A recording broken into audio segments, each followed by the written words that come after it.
First dish I make is root vegetable wrapped with meat, since it will be rolled with pork cut into lengths that match the size of the meat. This time I bought a product called salad gobo. I think it's the right kind for salads, but I will not make a salad today. I make tasty fried food with this. Once the carrots are in the same size sticks, fry them. I used a little sesame oil. Fry until somewhat tender. Root vegetables take a little longer to soften. Let this cool completely. There is some oil left in the fry pan, so it's time to fry the eggs for the sushi rolls. It was a hassle to mix the eggs in the bowl, so I put them directly into the fry pan. Add a little sugar. If you mix it before you turn on the heat, it will generally mix. Turn on the heat and fry, stirring until it looks like this. Continue to fry the meat. I used ground beef, grated garlic, and ginger. Put sake, mirin, soy sauce, and sugar. I added a little more of each seasoning later. Please refer to the description section for ingredients and quantities. I also introduced the seasonings and pan I used in the video, so check out the My Tools and Seasonings link in the description. Finally, add a little salt. And stir fry until the water is absorbed. Cook spinach for 1 minute to remove harsh taste. Let cool and squeeze out the water thoroughly. Now that the carrots and gobo have cooled, roll them in meat. Today I will use pork, but you can use any meat you prefer. The thinner the meat, the easier to fry at the end. Sprinkle with salt and pepper. Just one side is fine. Add carrots and gobo in desired quantities. Combine it like this, the cross-section will be nice later on. It's also standard to make it with carrots and green beans. Dust the surface with flour. Apply thoroughly to the entire piece of meat. The butter was made by mixing flour, beaten eggs, and water as needed. It would be nice if it could be this firm. Dipping the meat with a spoon like this is a smooth way to keep your hands clean. It prevents the butter from being wasted in the panko bowl. All meats were nicely coated with panko. I said I would make sushi rolls today, but I will not use sushi rice. This rice is not seasoned in any way. Just use it after the rice is normally cooked and cooled. This is still tasty and easy to do. Place spinach, beef, and egg. Roll the nori from the front while holding the ingredients with your hands. Let it sit for a few minutes and then cut out. Heat the oil and try adding small panko. If they float right away, it's ready. Fry turning so that the whole surface is golden brown. The vegetables inside are already cooked, so all you need to do is cook the meat around them. Finally, octopus-shaped sausage is made. Make a slit like this. When it takes the shape of an octopus, it's a signal that it's done. Was it because the spinach was too watery, or was it because there was too much beef sauce? The seaweed got a little wet, but I managed to cut it. The vegetable cross-section was also successful. them in a bento box. Pour a tonkatsu sauce on top. Put white sesame seeds.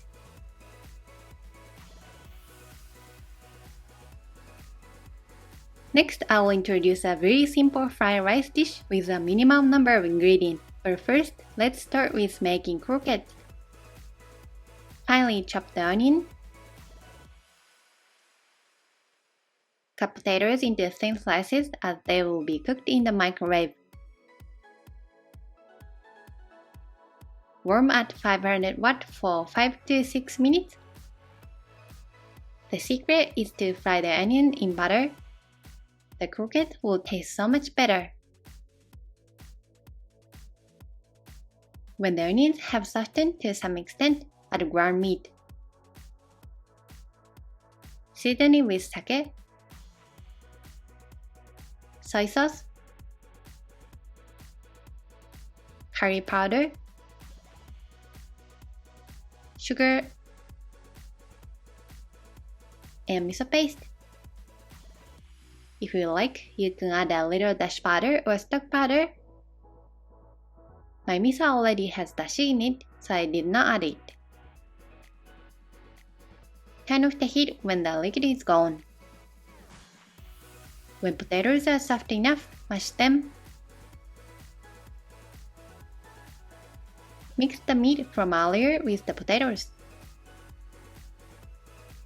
The ratio should be such that the potatoes are slightly more than the meat. Once mixed, taste and add more salt and pepper if needed. Also add coarsely ground pepper. I usually don't add curry powder, but this curry version of croquette was a big hit with my husband. Shape it into the desired shape. I was in the mood for a big croquette today, so I made it this big. Make butter and dip as usual. It's too big and heavy. Coat all over with panko and deep fry in oil. I fry them for about 3 minutes on each side. Too little oil, so I had to tilt the pan at the end. The oil is not very much, but it has turned a beautiful golden brown color. Now let's make fried rice. The rice was cooked with a little less water to make it firmer.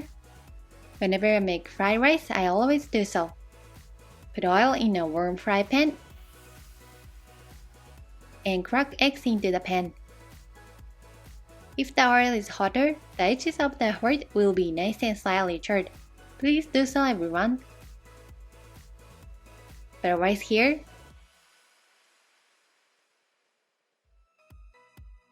Stir quickly. Mash the eggs and toss them into the rice. Seasoning is salt and pepper and honey.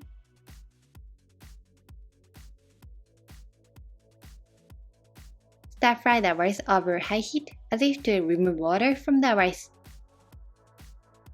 Some yolks thicken and completely cover rice, while some yolks harden and become like fried eggs, offering a variety of textures and taste.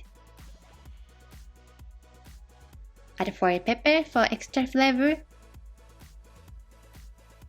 Finally, taste and add salt and pepper and honey.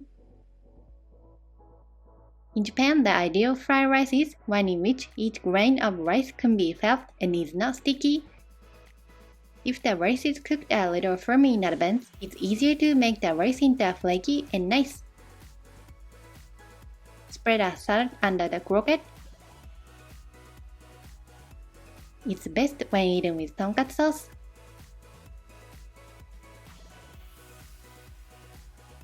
Next up are 3 rice bowls, 3 side dishes, and this tasty sweet sour chicken. Cut the chicken into small pieces. Sprinkle with salt and pepper. Sprinkle on both sides of the chicken. Coat both sides with potato starch as well. This small amount of oil is fine. Cook the skin of the chicken to a crisp. After about 3 minutes, turn over. Cook the other side for 3 minutes. Then remove. Save the remaining oil for another dish. Make the sweet sour sauce. Put ketchup, rice vinegar, sugar, and soy sauce. My husband likes it sweeter, so I use a little less vinegar, but if you like it sour, use 1.5 to 2 times the amount of vinegar. Place the sauce in a clean pan and heat gently. Return the chicken. Bring the sauce to light boil while you drizzle the sauce over the chicken. From here, we'll make side dishes. Remove the stems and stringers from the green beans. Cut into pieces of suitable size.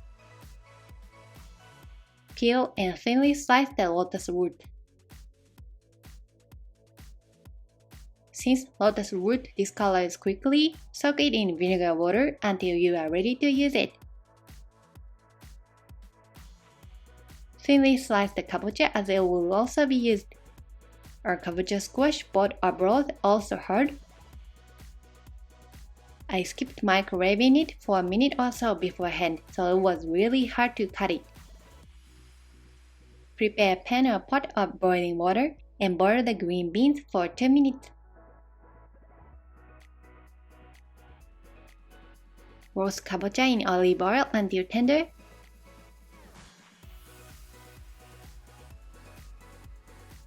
When the kabocha is slightly browned and softened, turn off the heat and melt the butter. Adding butter after turning off the heat will leave a stronger butter flavor. This is my husband's favorite way to eat kabocha. Finally, add the beet sugar and you're done. You can use honey or sugar. I don't like to wash the pan, so I will season the green beans here. There is no need to turn on the heat. Add ground sesame seed to the boiled green beans. Seasoning is simply soy sauce and beet sugar. It had a little bit of buttery flavor from earlier. I added some more sesame seeds. Mix well and it's done. Wipe the water off the lotus root thoroughly with paper towel before putting it in the oil. Fry in oil until crispy.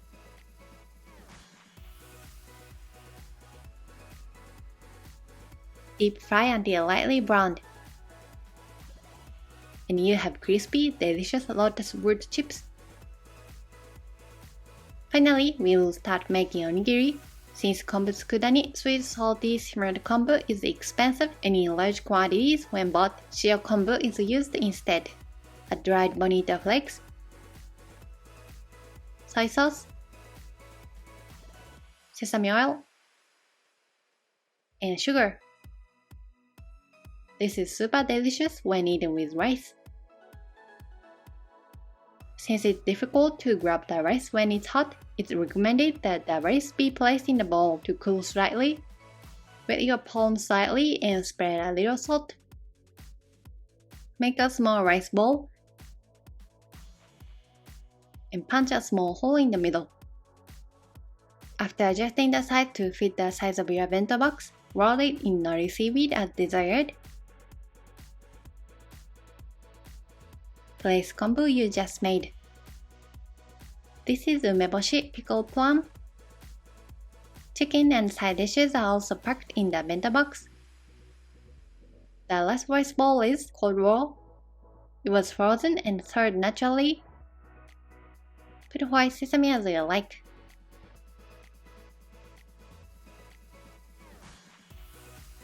The last one is sandwich bento. This ham cutlet is super tasty and highly recommended, so don't miss it.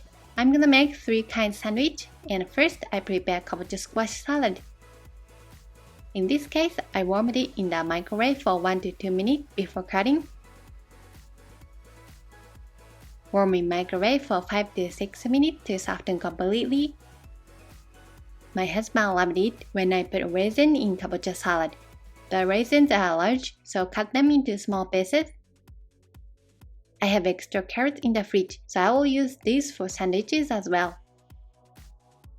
Cut into shreds. As the kabocha softens, add butter. Add milk. While hot, mash and mix well.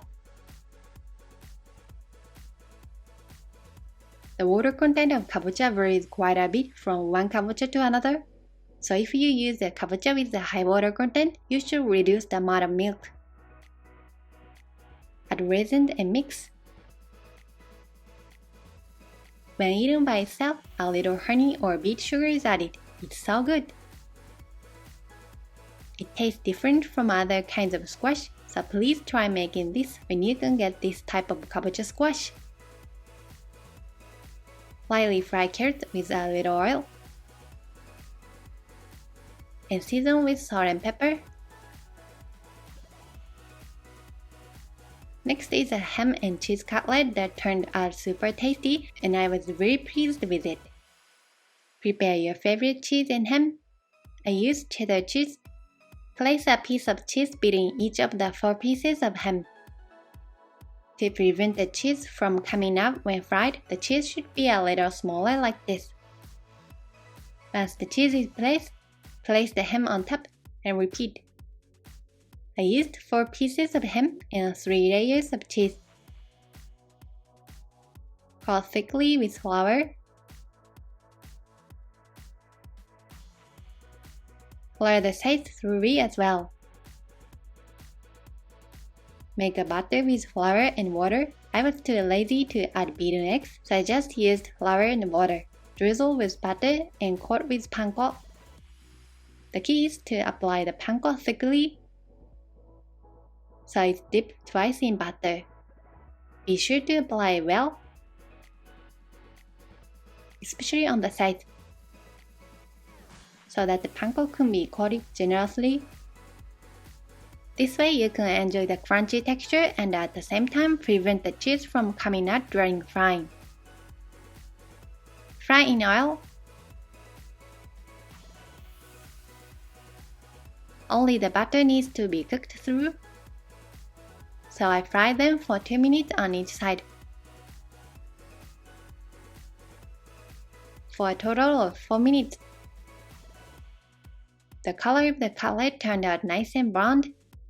Really glad the cheese didn't pop out. Use egg salad for another sandwich.